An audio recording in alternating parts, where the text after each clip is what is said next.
Welcome to this week's episode of Inside the Headset presented by CoachComm. This week, we sit down with Clark Lea, the head coach at Vanderbilt University.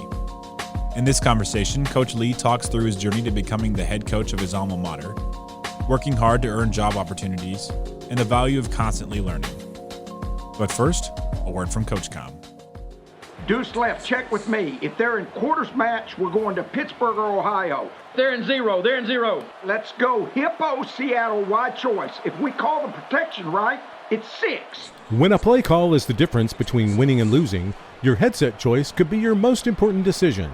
When the call counts, CoachComm is the only choice for clear, dependable communication. Visit CoachComm.com for more info. We got it, guys. Good job. Now, let's get inside the headset with Coach Lea. Coach Lea, how are you? I'm doing great. How are you doing? I'm doing fantastic. Really excited about diving in here with you and learning a lot more about you. You had a lot of great stops and have done some amazing things in your career, and just really excited about talking to you. I'm really happy to be here. Yes, sir. Well, always start off the podcast with the first question here is, when did you know you want to be a part of this great profession? When was that moment? Well, I think, part of it, there's when you're finishing up kind of that early 20s, I think you're going through a little bit of an identity crisis because you've kind of had your life defined in 4-year loops at that point, and you realize that you're kind of casting off, and you're going to be in the next round of engagement for a little bit longer than 4 years. And so at the time, I was when I came to Vanderbilt, I was considering actually going to law school. That was kind of what my career path was going to be. I don't actually know what that was going to lead to, but that was kind of the next steps for me. And I just felt like when I reflected back on my life and the things that allowed me to be successful and the adversity that I faced, and I think our game's so great because it introduces adversity in a team setting.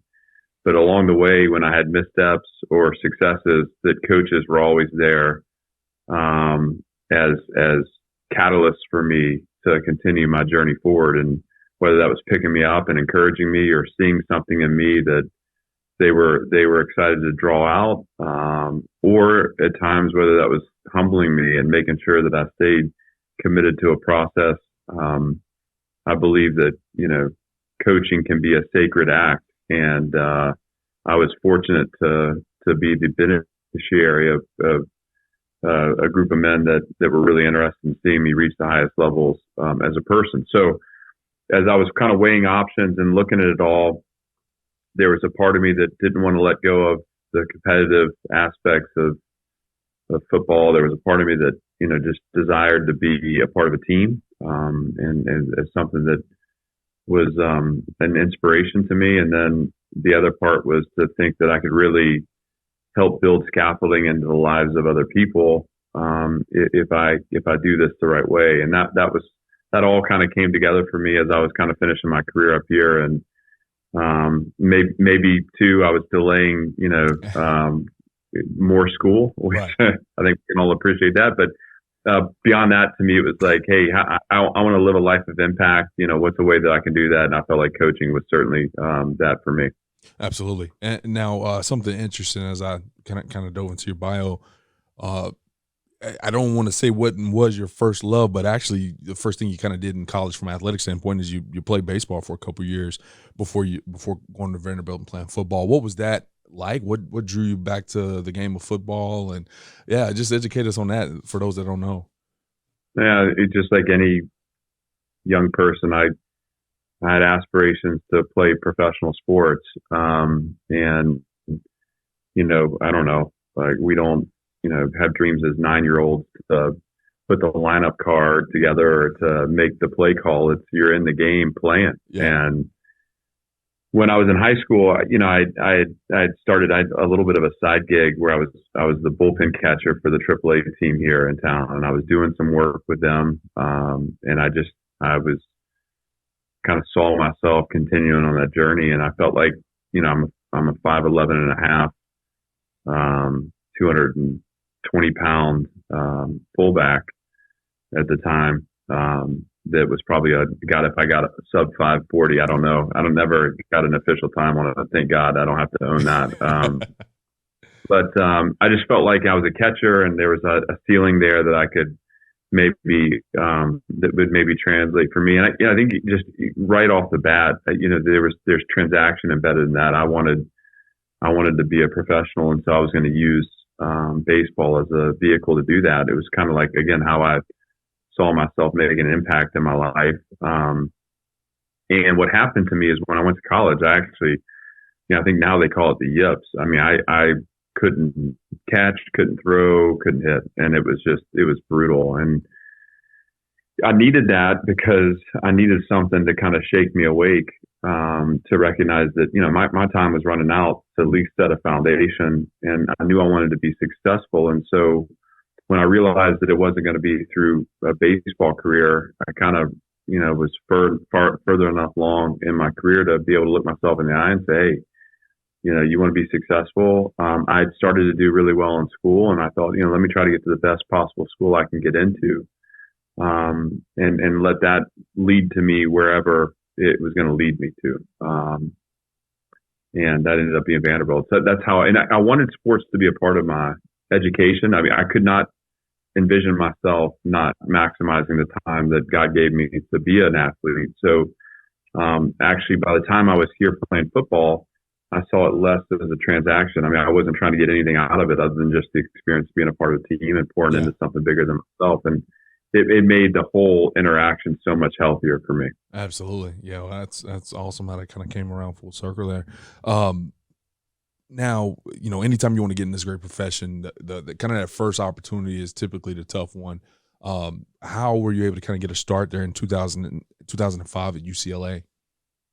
Mm-hmm. Yeah, so I'd probably sent out, literally handwritten probably 250 letters. I was cold calling offices, and back then some staffs weren't as quite as big as they are anymore. So sometimes when you'd call the head coach's line, you'd actually get the head coach. And I just was doing everything I could. I had an opportunity here to be a GA in the spring, but the offensive coordinator's son was coming in to take the job for the fall, and so I knew I was going to have to move on. And I was up for this John Wooden Cup award that had to do with work ethic and sportsmanship and community service. And I was a finalist, and the award ceremony was in Los Angeles. And so there was a strength coach named Doc Crease who had been at Vanderbilt back in the day, who had been at MTSU back in the day, who was at the time at UCLA, and his number two was a former Vanderbilt football player. And so I took it as an opportunity to network and to get to know Doc. I had a lot of connections to him.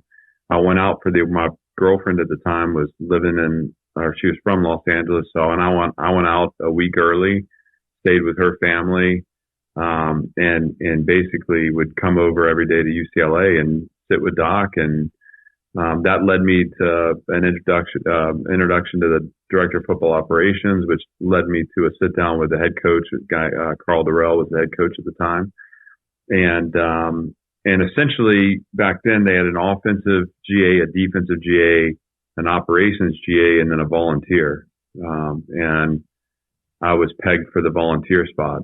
So, it was humble beginnings. I would wake up at, I'd be in the weight room like 4:45. I'd make the milkshakes in the weight room. That got me my parking pass. I'd go up and I'd staple paper and pour coffee and do whatever was asked of me till about 2:00 in the afternoon. I'd go. I was the freshman defensive coordinator for Harvard Westlake School. I'd coach that practice for, a couple hours. I'd come back and work from like 5:00 until, midnight, and up and do it again the next day. And I had so much fun. I was just pouring into trying to learn defense. I'd played fullback at Vanderbilt, so, an offensive mind by trade, but the role that I was filling at UCLA was defensive. So I had to learn, and I just kind of immersed myself in it. And it was an incredible year that gave way to a GA opportunity there in 2006. And and then ultimately to my first full-time job, which was at South Dakota State in 2007. Coach, that's awesome. For a young coach listening to this podcast, because many of them have heard, as they're trying to get that first maybe collegiate opportunity, or trying to break into the game, the writing of letters or the reaching out, or just networking. It kind of sounded like you did a little bit of all that to ultimately lead to your first to that one yes that you need out of those 250 letters that you sent out. So I appreciate you sharing that. So from 05 to 07, you spend your time as a graduate assistant, getting acclimated to this game, much different in your perspective as a player in terms of hours and all that kind of stuff that you got to put into it.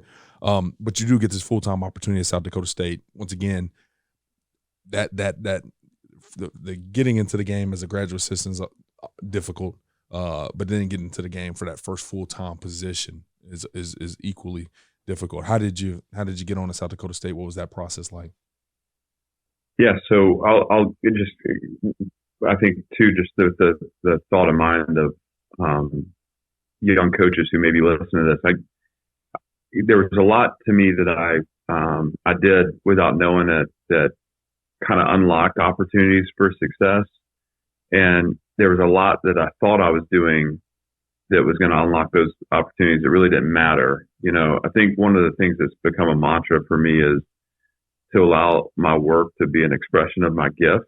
And I think when I'm at my best as a coach, my work is an expression of my gift or my love, and I think even when I was at those entry levels, I was totally immersed. I was obsessed with learning. Football becomes like a puzzle to me, and I just had a lot of fun trying to figure out the ways to put the pieces together. And I'm studying old playbooks, and I found a couple of mentors on staff, older guys that didn't have families, or that I could kind of make a cut up every day and ask them questions. Or after we get done meeting as a defense, I would kind of have 10 questions for them. And I found those people and latched onto them. Those things to me were what really helped me. The other thing too about the UCLA deal that I really have an appreciation for in hindsight was that 05 coaching staff. Tom Cable was our offensive coordinator, O-line coach. Of course, he's gone on to be a great NFL coach and a head coach, and really impressive. Brian Schneider was our special teams coordinator, who has forever been in the NFL now as a special teams coordinator, wildly successful. John Embry was our tight ends coach. He's been a head coach and then coached in the NFL for a long time. Eric Bieniemy was our running backs coach. Obviously, EB is become so well known for what he does. I'm missing some. We had such a stellar coaching staff, and then the young staff too. I think at the time you don't always understand that it's not just about networking to the full-time coaches, but getting to know and building relationships with the people that are next to you. Keith Carter was a volunteer, a student assistant with me. Keith's the O-line coach for the Jets. Phil Rauscher was a student assistant for us. He's the O-line coach for the Jaguars. Michael Gabriel was a student assistant for us. He's special teams coordinator for the New York Giants. Brian Callahan worked hand in hand with me in that 2006 season. Brian is now the head coach for the Titans. Ryan Ficken was there when I got there. Ryan Ficken most recently was special teams coordinator for the Chargers.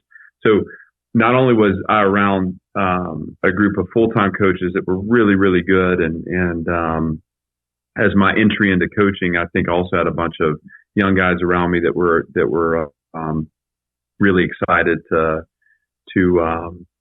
build careers. And I kind of got into it with this. I'd seen so many graduate assistants not actually make the jump to full-time job.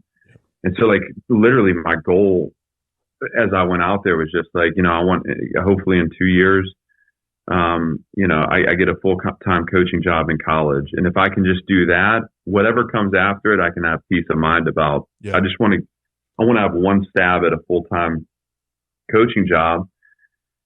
And so it was July of 2007, and I was at home here in Nashville, and about to head back to LA, and South Dakota State needed a a coach on defense, and there were two connections: Larry Kerr, who had been our coordinator in 2005, and Jim Sabota, who had been a coordinator for us in 2006.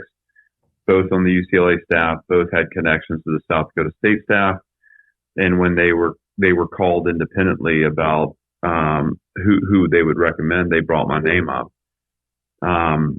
And so I got on the phone to that staff, and I did my best to interview, and the timing was hard, but Coach Durrell was understanding. And ultimately, I make this joke with John Stiglmeyer all the time, who just recently retired as the head coach of South Dakota State for forever.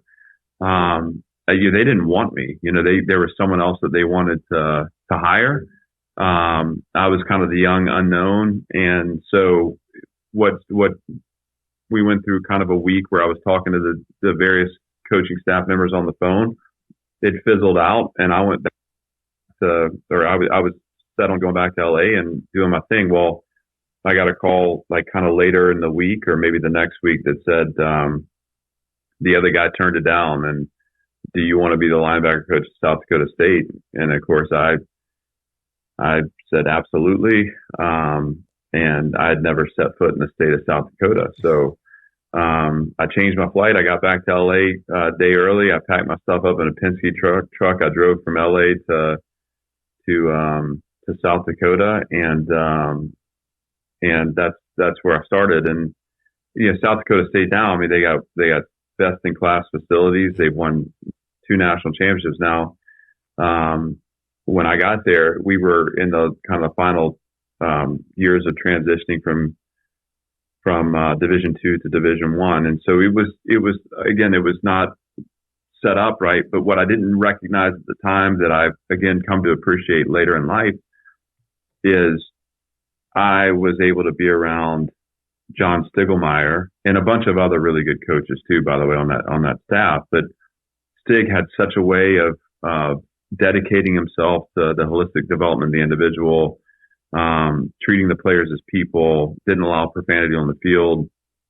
And it was a master class in attention to detail and to smart football coaching. And so that was a 2-year experience for me that I think set the course for everything that came after that was successful, because I really learned how to coach, and to be detailed and to care about, the players, from Coach Stig there early in my career. Coach, this is awesome, man. So I do have to ask this. Obviously everybody right now, Clark Lea, head coach at Vandy. I mean, you're just a ball coach. Everybody knows that you know what's going on, this, that, and the other. Now, this is your first time, I guess, at this point having a room. I know you said you were helping out at the local high school there as a GA, but this is your first time. Let me be clear on that local high school gig was one semester, and the first day was like teaching those kids the butt pads go in the back. So we weren't high level at that point. I got you. Okay. So I guess even more to my point then, this is your first time having your own room. You're responsible for the play of the linebackers. I believe you were the recruiting coordinator also. Is that accurate? Second year there. Yep. Second year there. So, kind of some first for you. So like, once again, everybody looks at you as the head ball coach. What were some of the stuff that, you had to go learn? What was some things that were difficult in that first year for you as a first-time position coach? Well, the first thing was I was 24 years old, and you don't know that at the time. I mean, shoot, I thought I was aged and experienced, right. But I was 24 and my starting middle linebacker was 22. So the first thing he asked me when I met him was, "How old are you?" It's like, I knew quickly that I needed to establish some level of expertise. And the truth is, this is like 2 weeks before the start of fall camp. So they were going to know the defense better than I was. Yeah. I had been fortunate. Again, this is like, sometimes in the moment, we all try to line things up and we all try to make the vision fit our vision, and it just doesn't. Are you maximizing the resources you have around you? Are you learning? And I just kind of was obsessed with learning and growing when I was at UCLA. But a guy named Chuck Bulla was the linebacker coach that I was I was his graduate assistant, and Chuck was a masterful technician, fundamental technical coach. I knew nothing about playing linebacker. The first year I'd been working with the D line. I mean, I didn't have any experience. And so learning the fundamental technical parts of the game from Chuck gave me the footing I needed to be confident in front of that room at South Dakota State, because it's no different than anywhere. Those guys will respect you as long as you have something to give to them. And I was a good enough communicator. And I was humble enough to admit that where my gaps were, where I didn't know, or where I didn't have the answers. I think that's important also. But I leaned on that fundamental technical expertise, or the expertise I had at the time, to develop relationships and trust around it. And I was at that point probably, without a doubt, that was my worst stint as a coach, just because it was my first time. Super defensive, super competitive, still was kind of like a player. I coached everyone like they were little mini versions of me, and so what do you mean you don't want to put extra time in? What do you mean you don't want to stay here till 1 a.m. watching film? In fact, the one guy that would outlast me sometimes, we had trailers at the time on the practice field. That's where our offices were. They were single wide trailers, and so I would be there until 1 or 2 in the morning, drawing up every run fit that we could possibly have, and I thought that was good coaching. But sometimes I would hear the trailer next to me open up and someone in there, I'm like, God, who is in the trailers this late at night?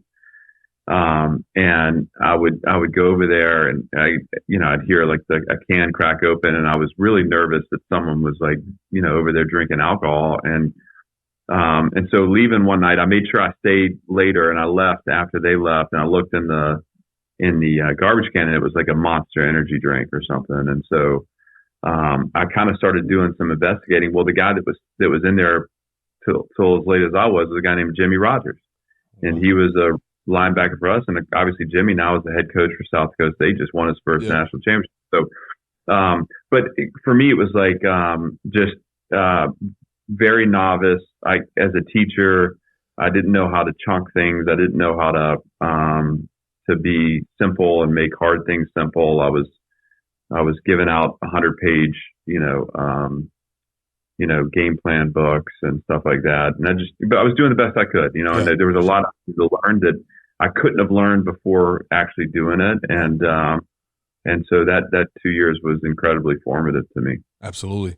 Yeah. Well, I want to revisit that here in a second when you get your next full-time linebacker gig. So, spend those 2 years there, Coach Stig, some tremendous opportunities. Obviously, you get to be the recruiting coordinator, learn a lot, grow a lot. But then you return back to UCLA. And I want to make sure I got this correct. You return back as a linebacker's graduate assistant. Is that right? That's right. That's right. Okay. So, full-time, obviously in South Dakota, I don't know if that had any play on it. What made you take the decision to kind of go back as a GA? Well, I loved South Dakota State, and to say Stig is a friend and a mentor, and he comes down here and visits us, and I met my wife in South Dakota, so she was a master's student at South Dakota State. There were so many good things that came out of that time for me, but I had this inkling that, I don't know. I knew that I wasn't there. I wasn't there to be there forever. Yeah. And also I wasn't looking to leave. It wasn't something where I was, networking and trying to find another job. And I think that's another part. When I look back on there was a lot of anxiety around getting a job and keeping a job and wanting to have a chance to be a head coach eventually. But I didn't spend a lot of time. I think to me that was attached to expertise. And if I became good enough and again, maximize the opportunities I was given, that those things would fall into place. And I think there's some real wisdom there. I think there's a lot of people that just try to hack their way into better jobs or whatever, higher profile or whatever. It was always to me about, can I prove myself? Can I can I actually be impactful? And if I had the ability to be impactful, I had the ability to sustain a career. So as we got to the end of my second season, and we were having success there, you know, things were on the uptick.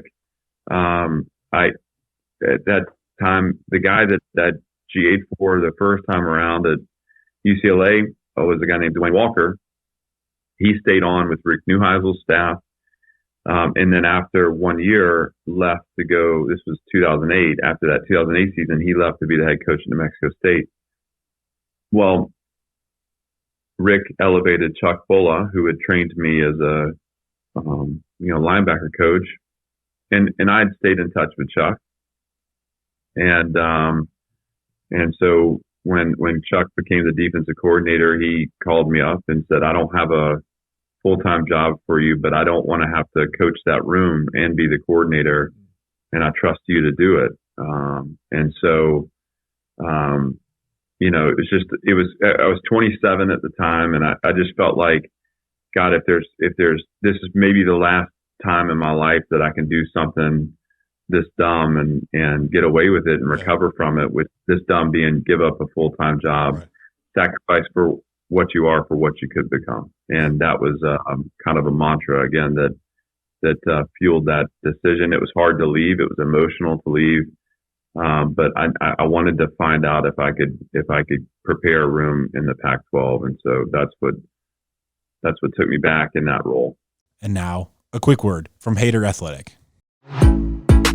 Since 1954, Hader Athletic has been your trusted partner in football practice equipment. Handmade in the USA with care and dedication, our products are crafted to elevate your team's performance. But what truly sets us apart? It's our unwavering commitment to customer service. When you reach out, you'll be speaking to a real person with extensive product knowledge that prioritizes you getting your equipment fast. Experience the Hader difference today. Visit HaderAthletic.com and join the community of coaches who trust us for quality, reliability, and expertise. Hader Athletic.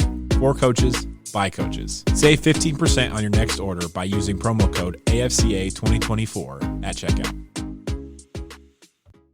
Now, let's get back to the episode. Yeah, that's interesting you said that. A couple of other coaches that are actually kind of sitting in similar seats as yourself, high-profile head coaches that I've had the opportunity to sit on a podcast with, or, when I was a younger coach, spoke to me and kind of said something along the same lines, was like, when you're early on, you can make a little bit more of those type of decisions that will be a lot more impactful in the long run, whether you can do things from a financial standpoint, just because you're not worried about the money or anything like that, or, sustaining your kids, or, paying for this, that, or the other, or, you can just be a lot more flexible. So I just, that's interesting that you took that approach. And so you get there, you basically run a room, and you're the linebackers coach at UCLA per se, and that quickly turns into a full-time position for you. What was different that second time around, versus those first couple of years? What were you able to kind of go and develop as the GA at UCLA to be a great linebackers coach at UCLA in the following year? Well, I got to say too, by the way, when we were at South Dakota State, we interviewed for a receiver job, and back then Stig had the whole staff sit in on interviews, and we interviewed this kind of young, really talented. He was the offensive coordinator at Ashland in Ohio, and we ended up hiring someone else for the job. But I was really impressed with him, and then saw soon thereafter that he had gotten a job with the Houston Texans, and it was Matt LaFleur. So again, just when you look back and you think about the people and the guys that I was able, what made the successful people successful, and I was so impressed with him and his detail and organization on that interview, and obviously to see the success he's had is really cool. So when I got back to UCLA, I probably, in a dangerous way, thought I knew more than I knew, and I do think there's such an important aspect of having youth on your staff, because sometimes young people that haven't had their minds tainted by experience are willing to think outside the box and provide perspective that that, might actually create solutions that aren't thought of otherwise. That was kind of my world. I was trying to interject that way on some of the scheme stuff we were doing. I still was young enough to be relatable to the players, though I was I was a bit of a machine. And so, I was trying to recruit the best I could and to really, that was important to Rick. And I wanted to make sure I was doing that at a high level. I learned a lot. So I ended up being there at 3 years. I was there 1 year in that kind of GA role, but after that first year, kind of the big break in my career, Rick Neuheisel elevated me to full time. And, that was a big moment, and one that, obviously again set the course for me sustaining this career, because there have been times when it's been, hanging by a thread. But I think just doubling down on some of the things I learned at South Dakota State and continuing to grow, even as a GA, as I'm running the room and responsible for that group. I thought that was a big part of it. And learning to recruit at a higher level. Rick taught me a lot about that. And again, I try not to focus on, I knew, I kind of had in my mind that it was going to be a 1 year thing, that I wasn't, I was going to need to move on and find my footing after that. And that probably was because, those jobs weren't paying. I mean, and not that even it was about the money. I just probably had in my mind that, hey, by the time I'm at 30, I want to have some level of career stability. But yeah, I was fortunate enough that I did a good enough job and had enough impact that, Rick felt like it was the right thing to do to give me a chance, and I was gonna maximize that chance. Well, you certainly did that, Coach. I'm going to kind of sandwich some of these stops together here to be respectful of your time. I know we're kind of pushing that 30-minute range right now. You go on from UCLA, and then you spend time as a position coach, coaching linebackers at Bowling Green for a year, Syracuse for 3 years, Wake Forest for a year, and then in 2017 you're linebackers coach at Notre Dame. Those years, just once again, kind of speed through them. And I know it's so much that happens at these individual stops, and they're all special in their own unique ways. But if you wouldn't mind, like maybe kind of giving a theme for each one of your stops in terms of, maybe what you learned, what you liked, what you love, who you met, something like that. Just kind of go through those stops. We all got let go at UCLA. That was 2011. And we were kind of free agents at that point, and Bowling Green was where I landed on my feet. And again, that wasn't, don't take that for granted, because, it just, there were factors that fell into place that allowed that opportunity even fall to me. Yeah. So I was nearing 30, 29. We just found out my wife's pregnant, and with our first, and we go to Bowling Green. That ended up being the most football I've ever learned in my career, was that year at, I guess up until becoming a coordinator. That year at Bowling Green, just blew my mind. Dave Clawson was head coach, so smart. Mike Elko was the D coordinator, and at the time we were both young. Again, so smart. And just listen to those guys talk about the game. I felt like I learned a ton. So we had success, went to a bowl game, and to be honest, I was really contemplating getting out of coaching at that point. I think that's important to share, and I think we all have those moments. We had just had our first child born August that year, so during fall camp, and I was struggling with, am I going to be able to parent and be in this profession? And that, it was tearing at me. So I was actively looking for opportunities outside of coaching. Just to get on a normal career path. And when the opportunity at Syracuse came up, it was because my linebacker group had played well, and we'd played well on defense at Bowling Green, that there was ever even the opportunity to move on from there. But because we had done a good job on defense, and because the linebackers had played well, again, maximizing the opportunity I had. There were two opportunities that came up that winter. One was with Mike Leach at Washington State as a potential. The other was at Syracuse, and Chuck Bulla, who had been my, coordinator at UCLA, he was going to be the coordinator at Syracuse. So that was why I ended up at Syracuse. And even in my thought process then wasn't about, I had a lot of fun at Bowling Green. I was actually, my quality of life was going to improve a little bit. And I was going to save some money up to maybe, go back to school or something like that. Yeah. And with Scott Schaefer at Syracuse, reconnected with me with how you can do both family and football at a really high level. It was incredible. So I was there 3 years. My daughter was born there. It was 3 hard years on the field, but really great years for me as a coach and as a husband and father. And then, after the 15 season, we're all let go and free agents. So I didn't get any opportunities up until, it was February of 16. And Dave Clawson and Mike Elko hired me back to Wake. Again, the lesson in that for me is, be where your feet are and do as good of a job as you can, because I was able to be good enough to where they were willing to bring me back. Yeah.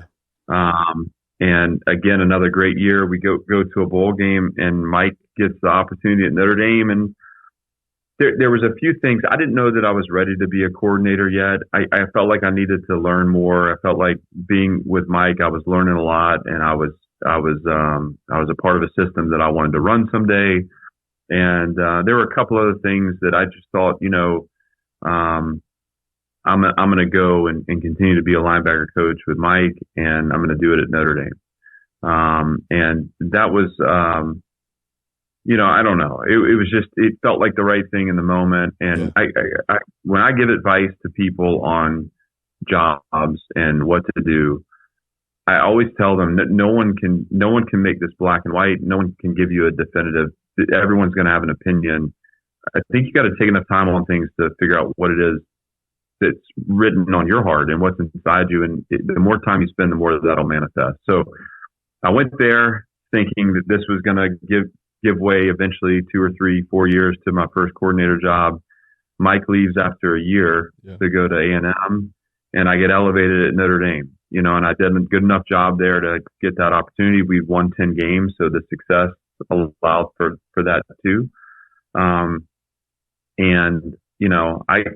I didn't know Brian Kelly before I worked there. I had to earn his respect, I felt like, and perform well.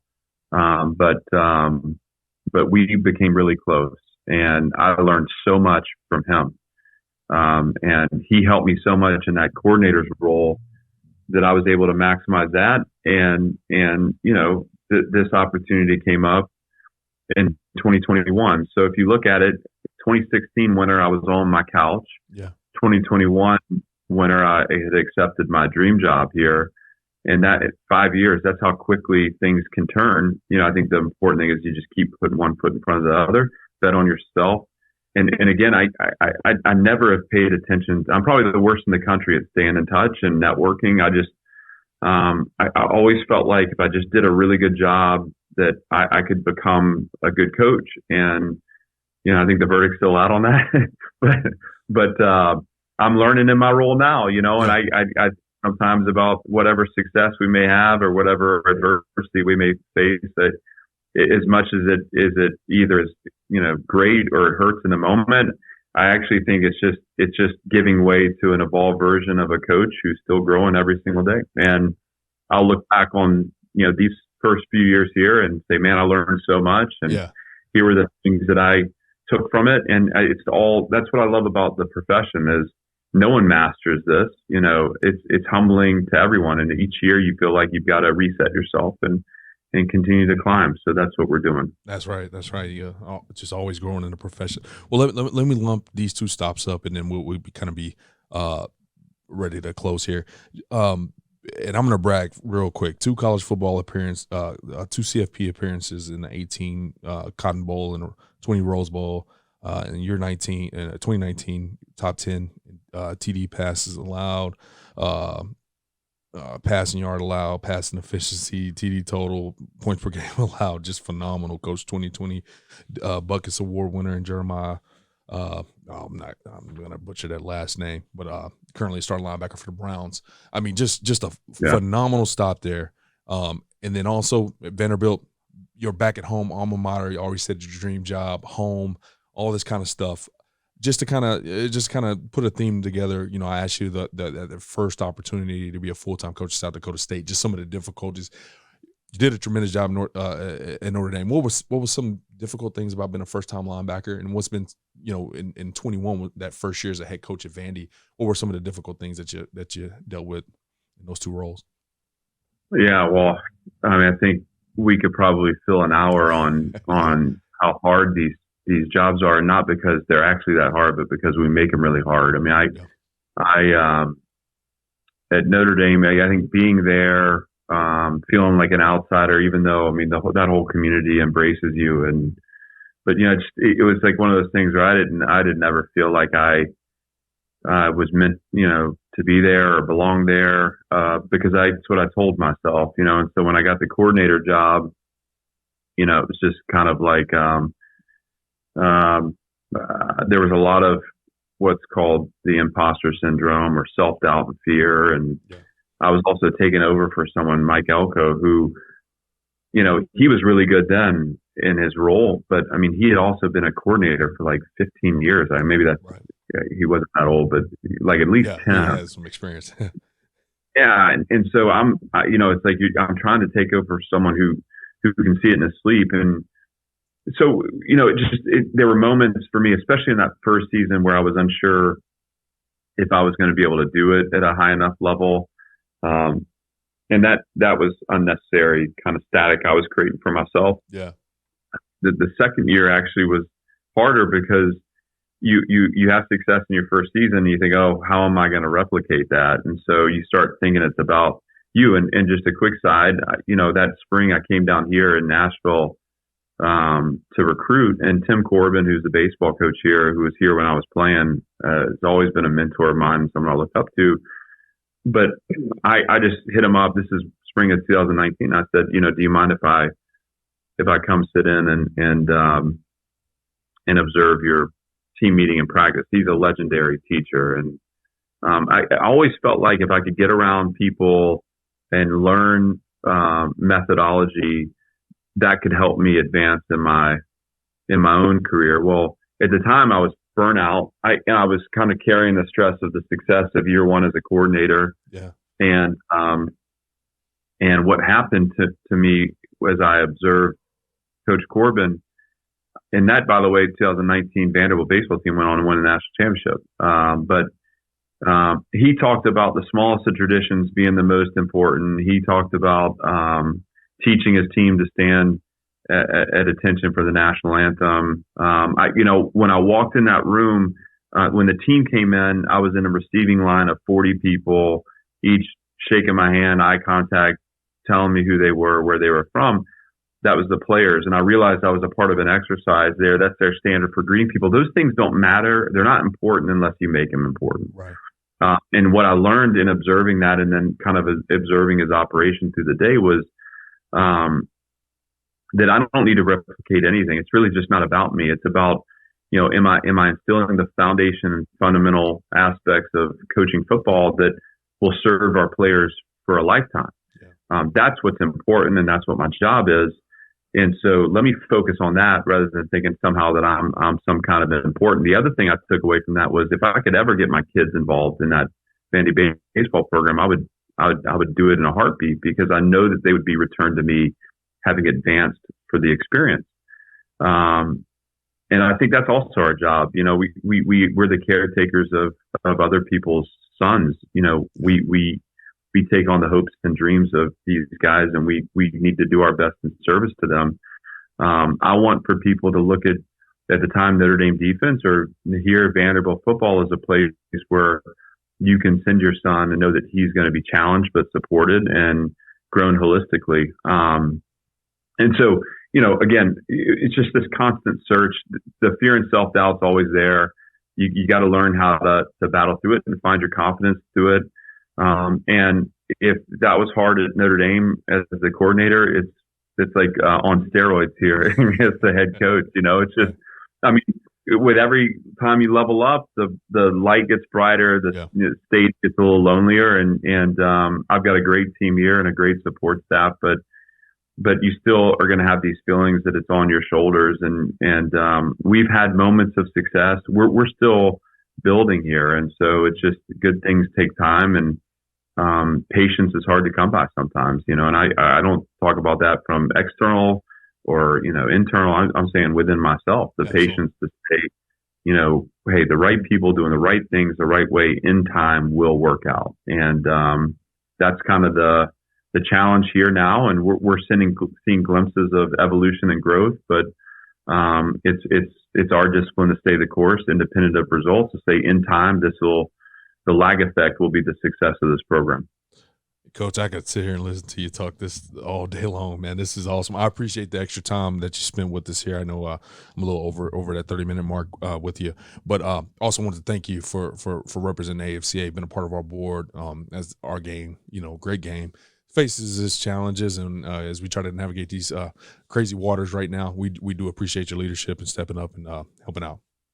Well, that's an honor for me to do. Again, you talk about the kid at UCLA or South Dakota State. I never thought that I'd be selected to do something so important. And I just maybe a parting message here too, just to say, we're at a really interesting moment here in the college game, and particularly at the level that we are here at Vanderbilt. And I think what I want to encourage from everybody is to focus on the things that make for good coaching, and that's relationship building, and that's actually self-development. And so often I feel like we get distracted, especially now, because everything seems that the echo chambers are so much louder with respect to what everyone else is getting and how fast they're getting it, and jealousy can be it will rob you of your joy. I mean, I just encourage everyone to keep focused on the things that are most important, to be great coaches, to serve the young people that we're responsible for, that we've been blessed with the ability to steward and experience for them.